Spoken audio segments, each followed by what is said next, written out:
عالیہ کے والد میرے ابا کے دور کی چچا زاد بھائی تھے۔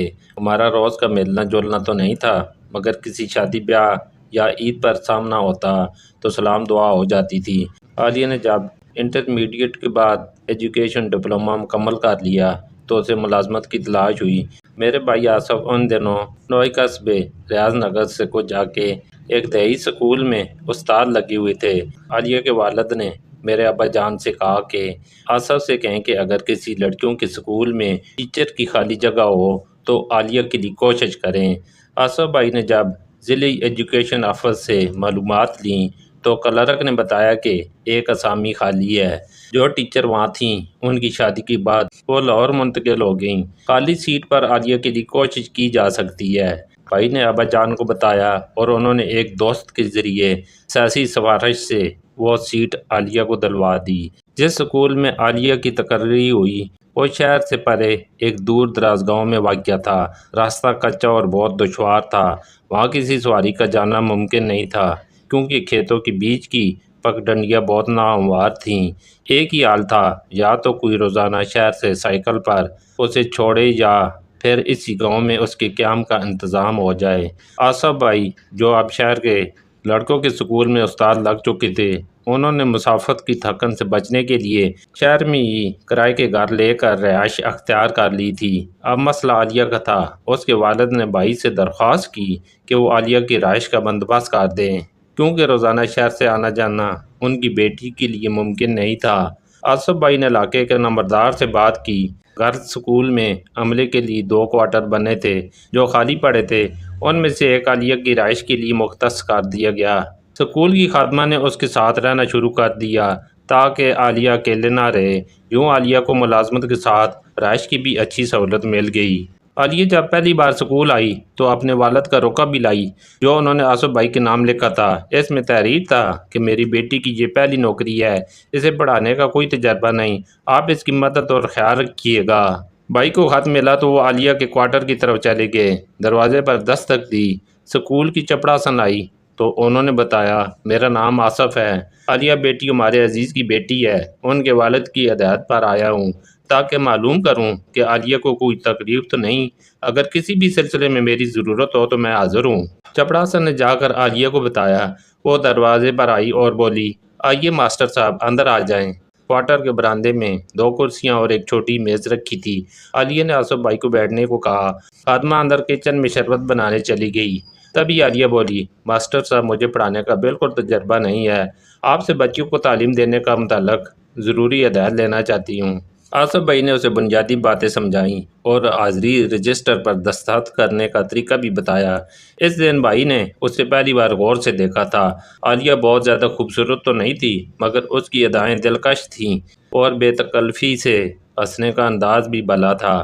آصف نے اسی وقت اس لڑکی کے ساتھ ایک محتاط رویہ اختیار کر لیا کیونکہ وہ ان کے والد کے عزیز کی بیٹی تھی جس کا ان کے دل میں بہت احترام تھا۔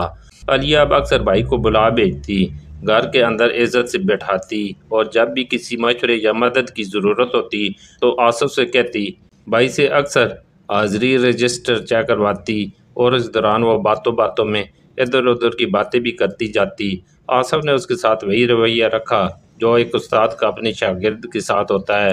وہ اس خاتون سے نپت رہ کر بات کرتے تھے، اگر وہ 3 بار بلاتی تو وہ 1 بار جاتے۔ ان کے اس سخت اور سنجیدہ رویے کی وجہ سے عالیہ کی ہمت زیادہ نہ بڑھ پائی اور وہ اپنی حد میں رہی۔ اب وہ ہمارے گھر تحفے تحائف بھجوانے لگی، موقع ملتا تو جہاں ملاقات ہوتی بہانے سے آصف بھائی کی شادی کی بات چھیڑ دیتی۔ آصف نے اپنا رویہ مزید سخت کر لیا۔ عالیہ مایوس ہو گئی اور اپنے چھوٹے چھوٹے مسائل کے بہانے بلا کر مدد لینا چھوڑ دیا۔ جب کافی دن گزر گئے تو بھائی ایک روز خود اس کی طرف چلے گئے۔ انہیں یقین تھا کہ وہ اس کے رویے سے ناراض ہو گئی ہے۔ اس روز جب آصف اس کے گھر بیٹھے ہوئے تھے، پڑوس میں گانے چل رہے تھے، یہ سن کر عالیہ بے اختیار بولی اس پگڑی کو کیا خبر کہ دل توڑنے والوں کو کسی کی جان کی پرواہ نہیں ہوتی۔ اس کا اشارہ صاف ظاہر تھا، یہ اچھا موقع تھا۔ آصف بھائی نے اس سے کہا پڑھی لکھی ہو کر بھی تم کیسی باتیں کر دیتی ہو، شاید یہ تم پر کسی خراب ڈرامے کا اثر ہے، ورنہ ایک معلمہ کو ایسی باتیں زیب نہیں دیتی۔ سمجھ جاؤ کہ تمہاری زندگی کا اختیار تمہارے والدین کے ہاتھ میں ہے۔ خود کو کیوں ایسی فضول سوچوں میں الجھائے رکھتی ہو؟ کسی دن کوئی روگ لگا بیٹھی تو پیچھا چھڑانا مشکل ہو جائے گا۔ بھائی کی اس بات کا نہ جانے کیا اثر ہوا۔ وہ بولی، ماسٹر صاحب، آپ شاید جذبات سے عاری انسان ہیں، جانے کیوں میرے منہ سے نکلی بات کا غلط مطلب لے لیتے ہیں۔ اس دن کے بعد سے بھائی نے اس کے پاس جانا ہی ترک کر دیا۔ وہ جان گئے تھے کہ اس لڑکی کا خیال رکھنا شاید بیکار ہے، یہ خود ہی اپنا خیال رکھنے والوں میں سے ہے۔ سمجھانے سے نہیں سمجھے گی جب تک چوٹ نہیں کھائے گی۔ چند دن بعد بھائی کو ڈاکخانے جانے کا اتفاق ہوا۔ وہ یہ دیکھ کر حیران رہ گئے کہ عالیہ پوسٹ ماسٹر ذیشان کے سامنے کرسی پر بیٹھی ہے اور چائے پی رہی ہے۔ آصف کو دیکھ کر وہ گھبرا گئی، فوراً اٹھی اور عمارت سے نکل گئی۔ بھائی نے ذیشان سے پوچھا، یہ کس سلسلے میں آئی تھی؟ ذیشان بولا، اپنے کسی کام کے سلسلے میں۔ کیوں؟ کیا آپ کو اس کا جہاں ناگوار گزرا ہے؟ ہم یہاں شہر سے دور تنہا پڑے ہیں، دل بہلانے کو کچھ تو سامان چاہیے۔ آصف کو اس کی یہ بات بری لگی، لیکن صرف اتنا کہا، ہاں بھائی مزے کر لو، میرا اس لڑکی سے کیا واسطہ، یہ اپنی مرضی کی مالک ہے۔ تبھی ذیشان بولا، بھائی بلا وجہ شک مت کرو، یہ اپنا دفتری حکم وصول کرنے آئی تھی۔ اس واقعے کی ایک ماہ بعد عالیہ کے بزرگ والد نے بھائی کو بلا بھیجا۔ ان کی حالت بری تھی، آواز بھاری اور چہرہ اترا ہوا تھا۔ بولے، بیٹا عالیہ گھر آئی تھی، بتایا کہ وہ کسی دفتری کام سے ایجوکیشن آفس جا رہی ہے، لیکن صبح گئی اور واپس نہ لوٹی، آدھی رات ہو گئی۔ میں آفس گیا تو بند تھا، وہ رات کو گھر نہیں آئی۔ میں نے ریاض نگر میں ایک رشتہ دار کو فون کیا، اس کے اسکول سے پتہ کروایا، وہ وہاں بھی نہیں پہنچی، تو پھر کدھر گئی؟ اسی فکر سے گلا جا رہا ہوں۔ اتوار کی وجہ سے آج بھی دفتر بند ہے، تمہیں کچھ علم ہو تو میری پریشانی دور کر دو۔ بھائی نے لا علمی کا اظہار کیا، واقعہ انہیں اس بارے میں کچھ معلوم نہیں تھا۔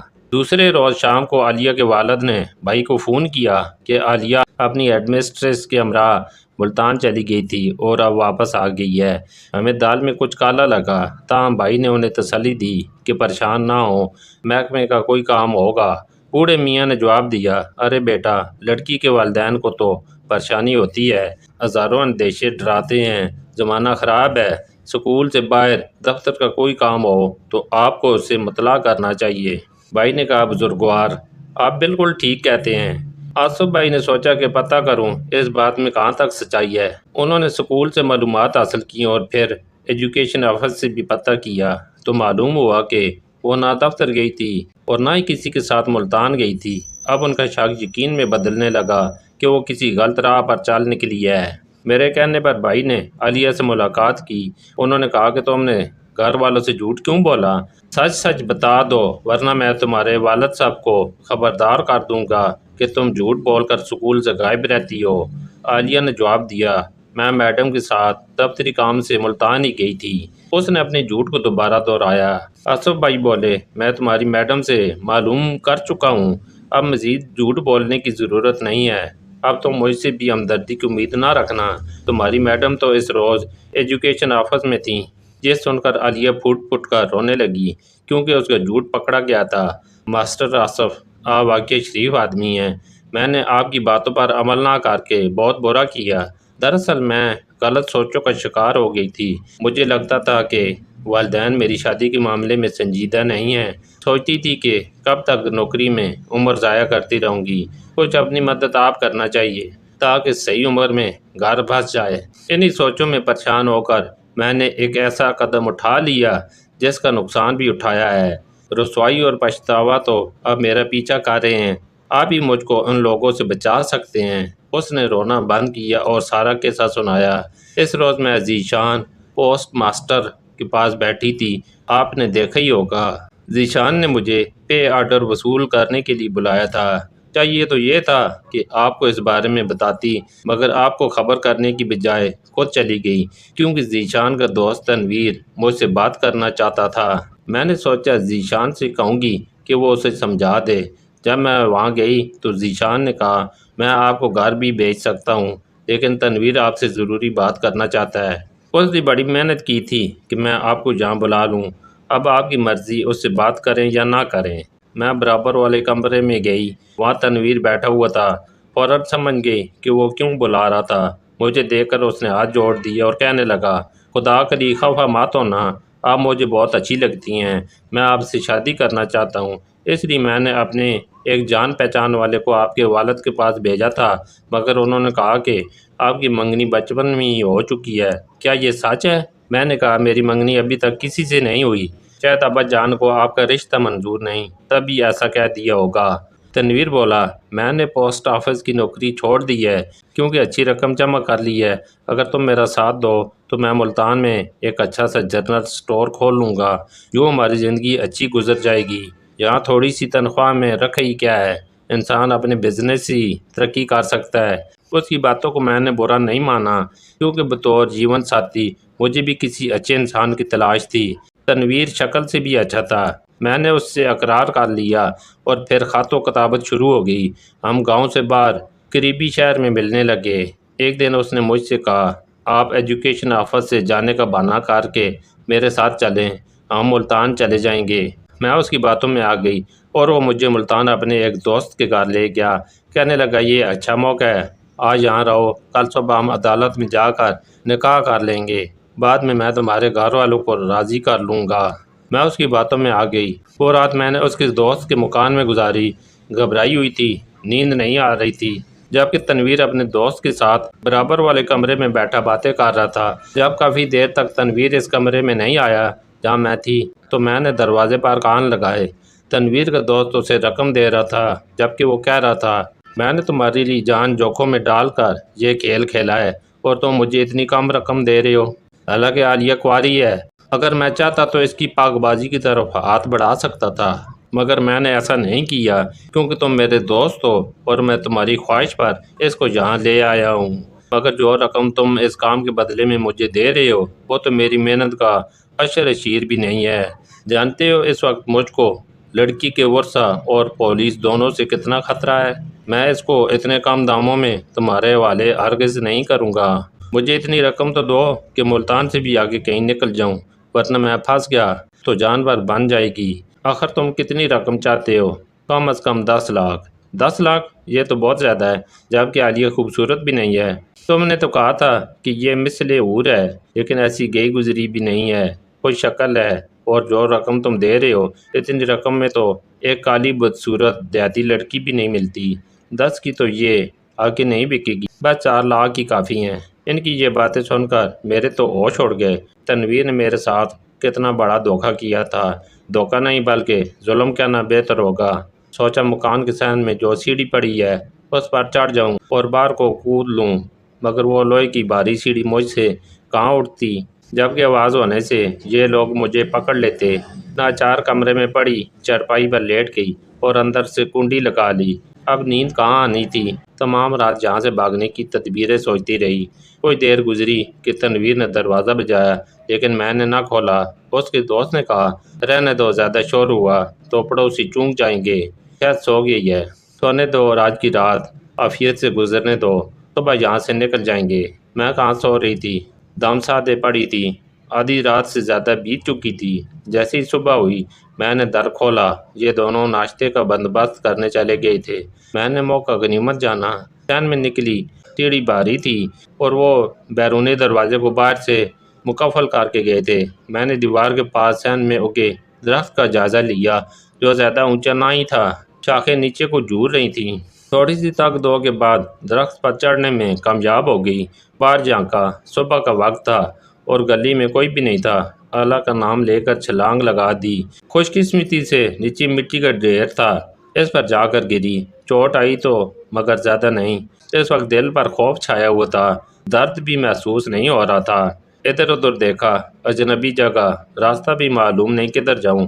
سامنے چھوٹی سی تنگ گلی تھی، ادھر کو چلی گئی۔ آگے میدان تھا، وہاں دیکھا تو گورنمنٹ اسکول کا بورڈ نظر آ گیا۔ حالانکہ 6:30 بجے کا وقت تھا لیکن گیٹ کھلا ہوا تھا۔ ہمت کر کے اسکول کی عمارت میں جا گھسی، وہاں بھی کوئی نہیں آیا، لیکن ایک خاتمہ صفائی کر رہی تھی۔ میں نے اسے آواز دی، اماں ادھر کوئی ہے؟ وہ بولی، ہاں میں ہوں، استانیہ آج 7:30 بجے آئیں گی۔ لیکن آپ کون ہیں؟ میں بھی استانی ہوں، دوسرے شہر سے آئی ہوں، ابھی ویگن سے اتری ہوں۔ تمہاری ایڈ کب آئیں گی؟ 8 بجے، اسکول 8 بجے لگتا ہے۔ تبھی بچے بھی آ جاتے ہیں۔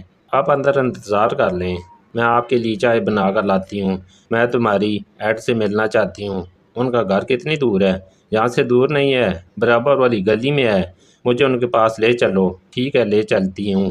میں نے چادر لپٹی اور اس کے ساتھ اولی۔ تقریباً 7 منٹ میں ہم منزل مقصود پر پہنچ گئے۔ میں نے ایڈمنسٹریٹر سے تعارف کروایا، بتایا کہ فلاں گاؤں میں تعینات ہوں، کسی کام سے آئی تھی اور مشکل میں پھنس گئی، آپ مجھ کو بس کے اڈے پر پہنچا دیں۔ وہ بولی، ہاتھ منہ دھو لو، ناشتہ کر لو، میں تم کو اڈے پر پہنچا دوں گی۔ ہاتھ منہ دھو کر ناشتہ کیا۔ اس مہربان خاتون نے چپڑاسی کو کہا، ان کو ویگن میں بٹھا کر آنا۔